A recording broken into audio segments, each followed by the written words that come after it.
So an Apple event is right on the horizon. I think it's in 2 days when I'm filming this. So it's pretty exciting. And with every Apple event, there's obviously a new round of speculation and rumors. Mostly those rumors have been there for like a year or so, but this is sort of like the final phases where things are starting to get confirmed and, you know, obviously new leaks and new evidence to kind of confirm our thoughts on what's possible for this Apple event. And the starting point of this final phase of speculations is officially with the title. The Apple title for this event is Peak Performance, which kind of narrows down what we can expect at this event. Mostly Apple Silicon, hopefully the M2. Obviously there have been rumors around it. Obviously there is a lot to unpack, and there are some products that I'm speculating that might show up, like the iPhone SE3. There have been some evidence for it, and we'll talk more about that. And obviously there's a couple more products like the iPad Air 5, and there's obviously some new updates probably to the MacBook Pro, the 13-inch version, and even some of the Mac Minis. There are probably some newer versions, maybe even the M2 version, and we'll talk more about that in this video. So before that, please subscribe to the channel if you want to watch more videos like this. Like this video if you found this helpful, and comment any questions, concerns, or just your own speculations about this event. So let's move on with the video. So the product I'm most excited for, and probably has the most evidence for actually showing up at this event, is the iPhone SE3, which now supports 5G. But hold your horses if you've been on Twitter or Reddit lately. You might have heard rumors about an SE3 with an iPhone XR body with no home button, but that doesn't seem to be the case. There've been some reports and photos of Belkin cases for the new SE3, and it looks like the home button's there to stay, which is a bummer. I mean, a lot of budget Android phones look really premium, don't have any physical buttons on the front, and actually look way more premium in person. And isn't it weird that we've been getting a lot of leaks from cases companies? I mean, it's happened so often, I feel like there should be tighter security around it. I think that's the most logical thing, but you know, Belkin seems to be like the Lego of Marvel movies. There's always a Lego set that's about to spoil the movie.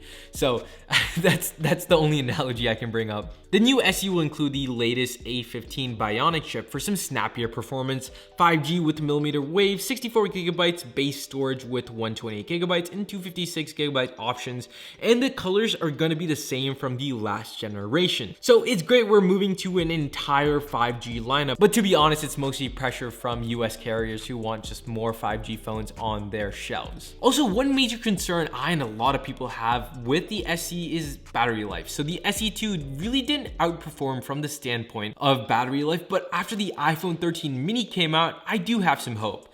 If there's some way to integrate a better battery into the 3rd gen SE, then it's gonna be a game changer. Obviously the SE is a budget phone, and since there is no official price released, I believe it should be around the $400, $399 range. All right, so now let's move on to other products. So I believe there will be an iPad Air update, and I don't think there's gonna be any crazy improvement that's super noteworthy.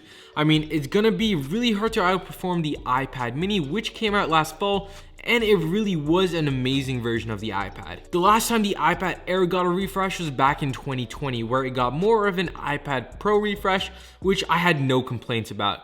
So this year we can expect a square camera bump on the back instead of the sort of regular one, module camera. And it's gonna have a dual camera setup, sort of like the iPhone 13, but just on an iPad. And the reason for this is to make the Magic Keyboard universally accepted, sort of like, making it look good on all the iPads. So if you do have the current iPad Air and you try and use the Magic Keyboard with it, and it's gonna look sort of awkward with, a square cutout with, a small camera bump. It just looks really bad, and I think Apple's trying to fix that with this new update. Obviously for the specs, we can expect the latest A15 Bionic processor with a 5G option, and there's even a rumored quad speaker setup, maybe even center stage for the front-facing camera, which is basically where it just follows you around and kind of like moves, which is pretty nice. And maybe in Face ID, I don't know, there is a lot of rumors for the iPad Air, and hopefully some of them are true, but we'll just have to wait and see. Awesome, so now let's move on to more of the peak performance section of this event. I believe we'll be seeing some new Macs, most definitely an updated M1 Max or M1 Pro Mac Mini,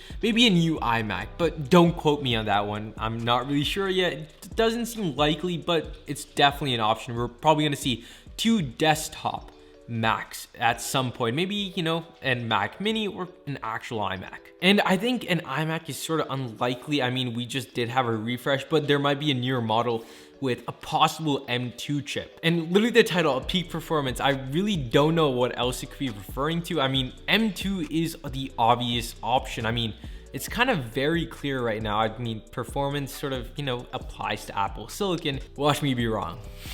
And also along that, we might get a new MacBook Pro with better specs like the camera and possibly an M2 chip inside. I mean, a lot of this has been rumored for a long time, and I kind of find it convenient that Apple might release it in 2 days. And I think it's practically confirmed there's probably a new lineup of Macs, maybe some MacMinis. I mean, there have also been some other bizarre sort of speculations, but I don't think they're very plausible, and I'll list them down. So there have been speculations for either like a Mac Studio, sort of like a beefier version of the Mac Mini, maybe even a studio display with a 7K resolution, or even AirPod Pros 2, or even an iMac Pro, which I don't think is plausible. I feel like they're not gonna do that. It feels like a lot of products for just one event. I feel like they're gonna keep it plain and simple, sort of introduce M2, kind of introduce these sub products like an SE3, iPad Air 5, and just kind of end it all, and it's gonna be really cool. So I really can't wait for this event. So if you do have any questions, comments, do that below. Probably your own speculation, so what might show up. Please subscribe to the channel if you haven't already to watch more videos like this. Like this video if you found this helpful, and comment any questions, concerns, and I'll try my best to answer them. So thank you guys for watching. Catch you next one. Peace.